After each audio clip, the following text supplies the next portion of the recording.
Yung may nagtatanong dito sa video natin, boss, ano problem ng fascio ko? Ma-vibrate sa arangkada. Tapos, pag may angkas, kahit nga patag, may vibrate talaga. Bago linis CVT, wala problem CVT parts. 7K odo pa lang.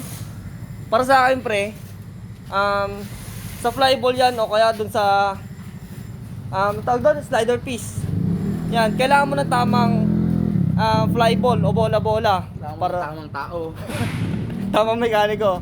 Eh, syempre, tatanong natin sa registered na mekaniko dito kung ganoon din yung magiging sagot niya. Para sa akin, bola talaga.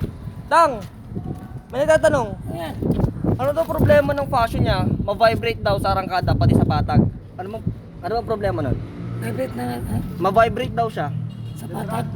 Pati sa, or yun, mas madali, dragging siya. Yan na. Siyempre, high speed siguro siya or madulas yung mga pulley niya or Bagong linis daw yung CVT eh. panglinis. Ano yan sir, pwede mong lagyan ng magic washer para magluluger siya. Magic washer. Oo. Ayun, kailangan mo daw ng magic washer. Saka pagkanan mo yung bula para hindi siya matapon din. So, hindi siya pagkahid yun. Natili siyang luger palagi. Ayun, tama. Yun ang tatanda mo, boss.